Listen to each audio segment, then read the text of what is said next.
Ever since my mother passed, whenever I'm alone at home, my mother-in-law and Mary make it a habit to drop by unannounced. "We're here visiting you, and you can't even offer a little hospitality? We'll just have to order steaks delivery again, and you're gonna pay for it." Mary giggles at her side. It's been 2 years of this hellish routine. Now, both my son and daughter have left home to attend college in the city. However, on a day when it was just my husband and me, Daniel said something unbelievable. "My folks and my sister's family are moving in next week, so clear out your room." And then he told me I was in the way and to get out. This house, which was originally my family home, and now being told to leave it, that's something I cannot forgive. Faced with this, I didn't hesitate to decide on a course of action. "Fine, I'll just clear the house out entirely," I said. Daniel smirked maliciously, thinking he'd won. He didn't know what was coming. He went off on a business trip. And I immediately called to begin the process I had planned. I got everything arranged before Daniel came back, and then I left the house. I can just imagine the look on Daniel's face when he returns. My name is Sofia Garcia. I'm a 48-year-old housewife living in my childhood home since getting married. After graduating from high school, I went to college and found a job in New York, where I spent all of my single years. However, during a trip back home to Nebraska, I ended up attending a local matchmaking party. I had no intention of moving back to Nebraska, but I was coerced into going by the people around me. I'm the type who can't say no when asked. So I went, and the local men, not often blessed with such opportunities, were quite eager, to put it mildly. It was like everyone was looking around with greedy eyes, desperately grabbing at any opportunity they could find. Overwhelmed by the atmosphere, I decided to just bide my time until it was appropriate to leave. Next to me, there was a man sitting quietly by himself. That was Daniel Garcia, the man who would become my husband. Since I was bored being on my own, I shared some food with him. Then, the man said as a thank you, and brought me some food. Daniel was a man of few words, but seemed diligent and sincere, and I found myself drawn to him.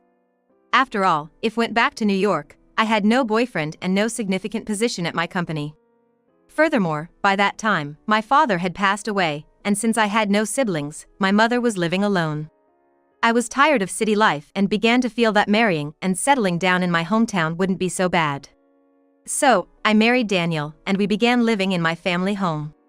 Daniel was open to living with my mother because his sister, Mary, and her husband were already living with his parents. Daniel and I were blessed with 2 children, a son and a daughter, and we should have been living a happy married life. But after my mother passed and the children became independent and left the house, I faced an unbelievable misfortune. Daniel, always a quiet man, spoke very little at home after we got married. He didn't involve himself more than necessary in parenting. Perhaps you could say Daniel was a calm type of husband, a gentleman if spoken well of. Having been an only child, I was always close to my mother, consulting her on everything. So, I believe I've been able to raise my kids ideally with the help of my mother. This perfect life changed abruptly right after my mother passed away. My mother had always found joy in taking care of the family, and after the kids went off to college in the city and left the house, she quickly lost her spirits. And then, before long, she departed to heaven. I had thought that now, with just Daniel and me, we'd spend our days peacefully as a couple. But after my mother died, Daniel's personality changed completely, as if he flipped over his hand. The man who was once so gentle suddenly started calling me you in a rude tone and became overbearing. "Hey, you. If you're not busy, at least make some coffee," he would say while sprawly lying in the living room daily, bossing me around. He had never even lain down outside our bedroom before. What on earth happened? Maybe he had been tiptoeing around my mother, his mother-in-law, all this time. But now, he's become arrogant and condescending in ways I've never seen before, even me as his wife. Maybe he feels it's time to let his hair down now that he doesn't have to tiptoe around my mother, but this sudden change has taken me by surprise. Even our children, who come home occasionally, were stunned by Daniel's transformation. What's worse, when they do come back, Daniel just stays glued to the TV and won't move from the living room. And if the children even try to change the channel, he snaps, "Ah. You're in the way. Go somewhere else." This has made them quite unhappy. It seems they're uncomfortable being around their father Daniel, who is now so boldly asserting his presence in a home where they were originally nurtured by me and my mother. Consequently, our children who used to come back for every long weekend now only return for certain holidays. No matter that the in-laws are gone, this attitude is too much. I couldn't take it anymore and decided to casually remark Daniel. Hey, dear. You seem different lately, what's up with that? Different? What do you mean? Maybe since my mother passed? You used to be so gentle, but now you seem quick to anger. When I said that, Daniel's eyes narrowed and he answered with a voice that had an edge to it.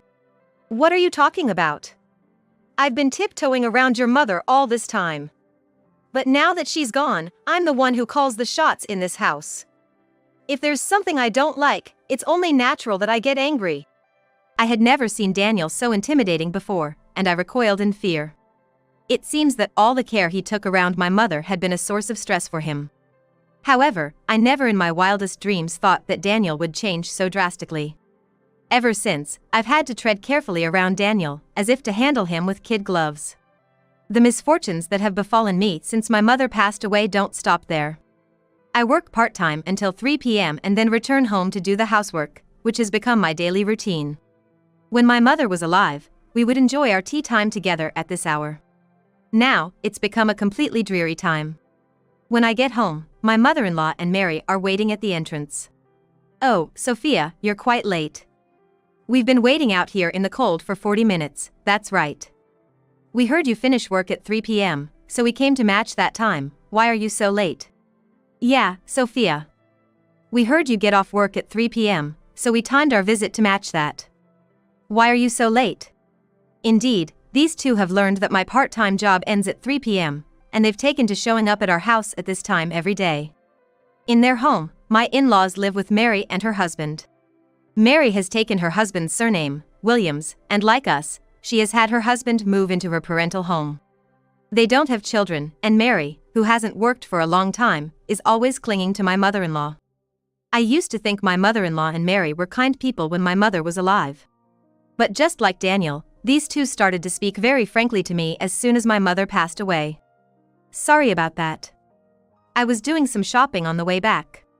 Thinking of the complaints I would hear later if I showed any displeasure to these two, I can only obey meekly. And so, I always end up letting them into the house. Once inside, I need to change my clothes and put away the groceries I've bought. But before I can even do that, my mother-in-law starts to nag. We've come all this way to visit and you don't even offer us a drink? We have no choice but to order steaks delivery again, so you'll pay for it. Mary laughs alongside her. Even though it's nearly 4 p.m., they decide to order delivery food from a restaurant at such a late hour. And, as always, I'm the one who ends up paying. I've been living these hellish days for 2 years now. Of course, I've talked to Daniel about it, but he never takes my side. Mom and Mary think you're lonely after losing your mother, they're just trying to be thoughtful. Complaining would be ungrateful. But every time they come, we only eat expensive steaks, and I'm always the one paying. It's making us run a deficit every month. You should just manage our finances better. If it's not enough, find a part-time job that pays more.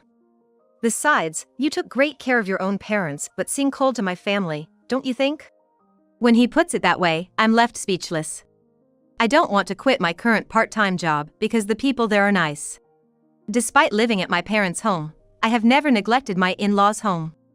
I've always made an appearance when Daniel's relatives gathered, and I brought Christmas gifts and birthday presents to his parents' house on some occasions. They used to be kind to me whenever I showed up, Mary and my mother-in-law alike. Why did their attitudes change so abruptly after my mother passed away? I don't know what to do, and the stress has been gradually mounting. Amid these troubling days, an even more astonishing situation arose.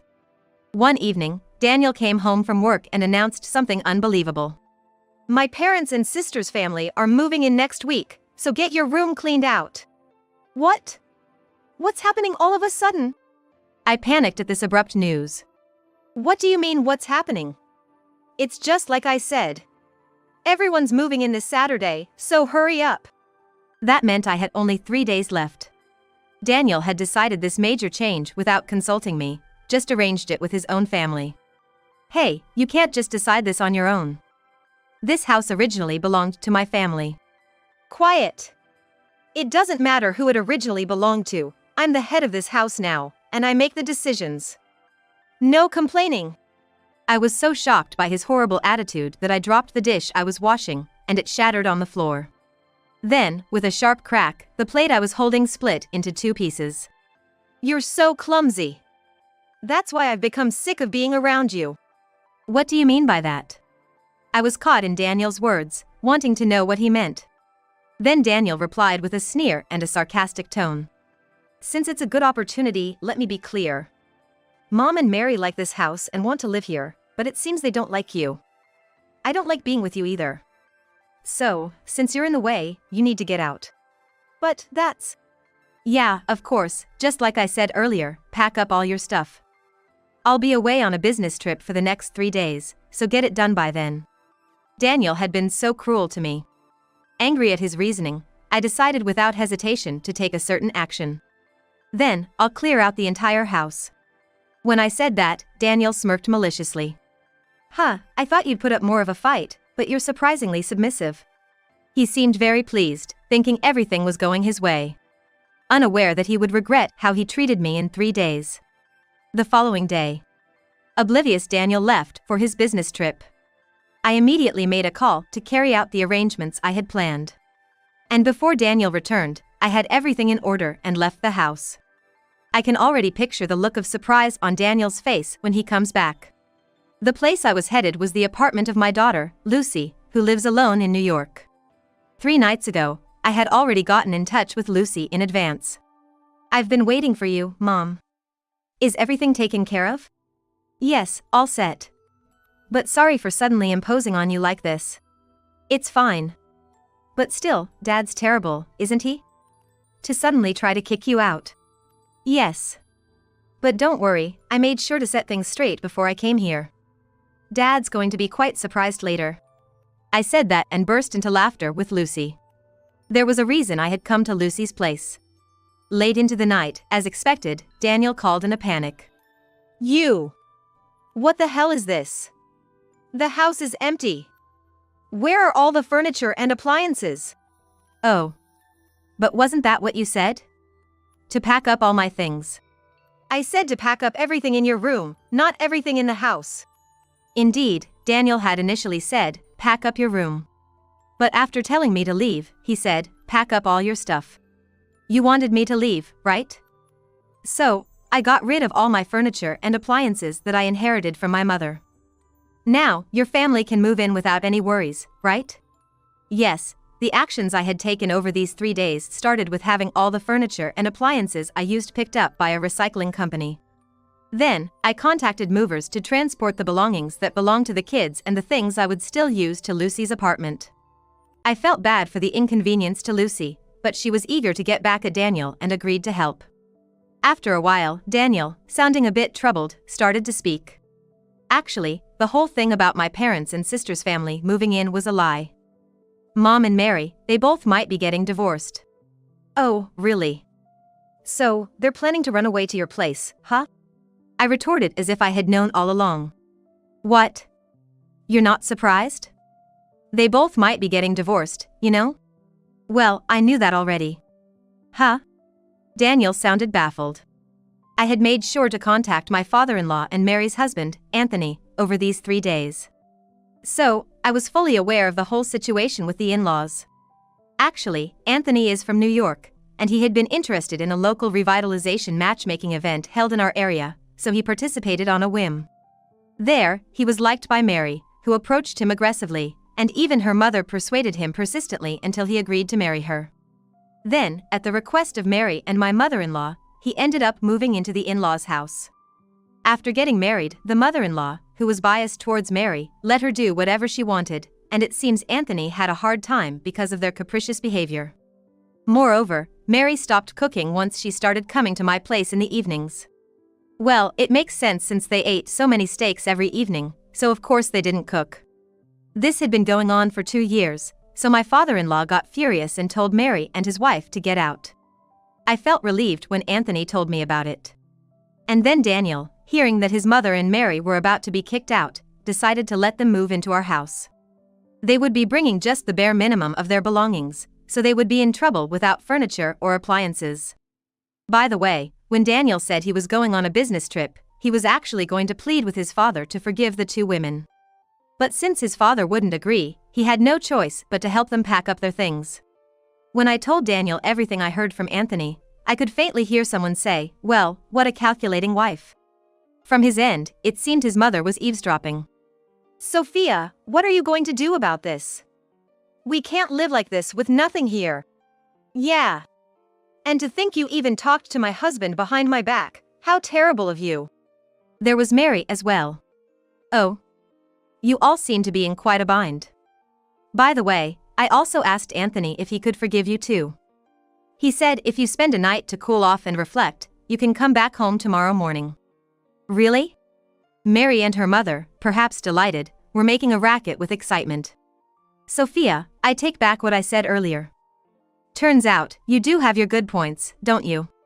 Daniel said, sounding disappointed even though he had brought the two women home. "Well, it's good for the two of them, but what about me? Can't you at least bring back the appliances? Oh, by the way, while I was at it, I arranged to sell the house, so please move out soon, okay?" "Hey!" Daniel's voice rose, almost as if he couldn't believe what I said. "I'm your husband. How could you do this to me?" "Oh? But weren't you the one trying to kick me out? That in itself is quite the harsh treatment." Daniel fell silent, with nothing to say in return. I pressed further. "Oh, and by the way, your stuff is all still in the house, isn't it? That small desk you use as a study. Check the drawer. I've sorted out the necessary application, so just submit it properly, okay?" I could hear Daniel's footsteps as he hurried to the back room where the desk was. Opening the drawer, he muttered. This is a divorce form?" "Yes, that's right. Once you've filed, I'll proceed it through the third party. Don't joke with me. Why should we have to get a divorce?" "Well, you wanted me out, didn't you? That's the same as a divorce, isn't it?" Daniel probably never imagined that the seeds he sowed would be reaped in such a way. I thought he had gone silent, but then I heard him sobbing. Then, in a voice laced with sobs, he began to plead desperately. "Please, I'm begging you. I was wrong. I'll take care of you from now on. Can you please reconsider? I'm begging you, believe me." Daniel was saying this, but I couldn't forgive his misdeeds of caring only for his family and trying to drive me out. It was fine for him to take in his mother-in-law and marry, but he should have consulted me first. How could I trust a husband who, after neglecting me, decided to take in his mother and sister and kick out his wife? So no matter how much he apologized now, my decision wouldn't change. And the next morning. This time, I received a phone call from Mary. "You liar, Sophia. When I got home, Dad and Anthony were gone, and on top of that, the house was already sold." Mary sounded very angry. But I remained calm and unfazed. "I didn't lie at all. I did say you could come back, but I never said that your father-in-law or brother-in-law would be waiting at home for you." Over the phone, Mary and her mother were saying to each other, "Damn it. We've been deceived." Then, noticing an unmarked envelope in the mailbox, my mother-in-law opened it and let out a loud "oh." Inside was a letter from my father-in-law addressed to his wife and Mary, and the content of the letter was that both of their husbands wanted a divorce. I had already been informed about the contents of that letter by my father-in-law. My father-in-law had long run out of patience with my mother-in-law, who lacked honesty and was always selfish. So, it seems he had been considering moving into a senior living facility by himself for quite some time. This incident had made him resolve to go through with it, and he said he was going to sell the house. Anthony, too, seems to be planning to divorce Mary, who has been spoiled rotten by her mother, and return to his parents' home in New York. "Sophia, you have to do something. We'll have nowhere to live if things stay like this." "I don't see how this concerns me. Why don't you go to Anthony's place and ask for forgiveness?" I suggested, but it seemed Mary was too proud to admit her fault. She stayed silent and began to sob. Next to her, her mother was comforting her, saying, "Poor thing." And then, grabbing the phone from Mary, she shouted as loudly as she could. "You wicked wife! Inhuman!" I was startled by the scream, but it seemed like nothing more than sour grapes. I maintained my composure and delivered my final words. "All right, I understand. Take care and best wishes. Goodbye." I heard a "wait a minute" from the other end, but I hung up without concern. I was done being bothered by the likes of them. After all, it was their own selfish behavior that brought about this misfortune, and they treated me as the villain to the very end. Soon, I will be divorcing Daniel, making these two practically strangers. Once that happens, I likely won't have to deal with them ever again. Daniel didn't submit the divorce papers for a while after that, so I hired a lawyer and filed for divorce. As a result of the court proceedings, I was finally able to get a formal divorce from Daniel. Daniel demanded half the proceeds from the sale of the house as part of the property division, but the judge ruled it was not marital property, and his claim was denied. How can that be? I have nowhere to live. How am I supposed to survive from here on out? Daniel, enraged by the outcome of the trial, started to yell at me, but he was stopped by the judge. Daniel was completely deflated, but I couldn't find any room for sympathy. It would have been nice if at least Daniel had felt a bit sorry for the daily intrusions by his mother and Mary. My marriage with Daniel ended in the worst state possible.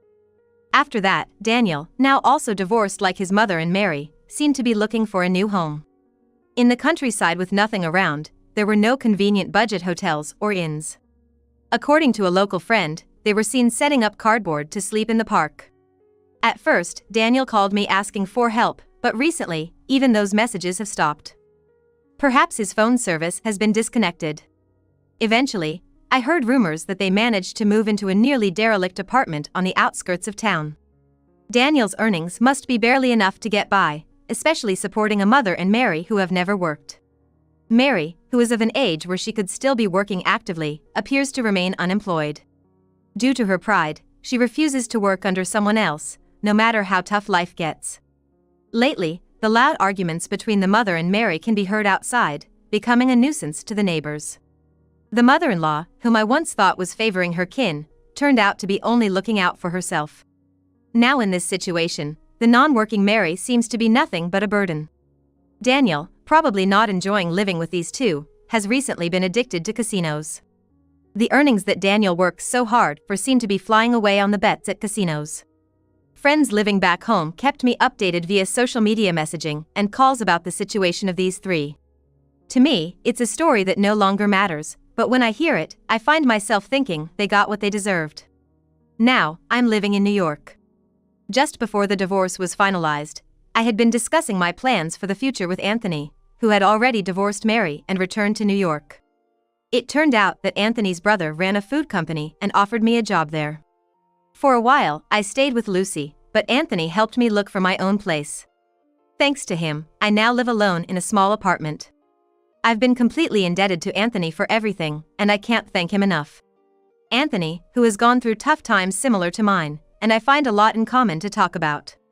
We both found our spouses at a matchmaking event aimed at revitalizing the region, and both marriages ended in failure. Perhaps that's a strange kind of fate. That matchmaking event hasn't been held for decades now. Despite everything, I still care about my hometown. Seeing fewer people getting married in that area made me worry a bit about the potential depopulation. However, it seems that matchmaking events have disappeared simply because young people nowadays use convenient apps for dating. In my hometown, especially, where encounters are scarce, many couples meet and marry through these apps.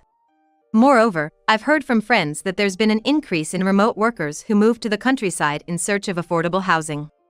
For this reason, I've been told by friends that the number of young people in my hometown is on the rise. Even though I'm away now, it's heartening to know that my hometown is becoming more vibrant.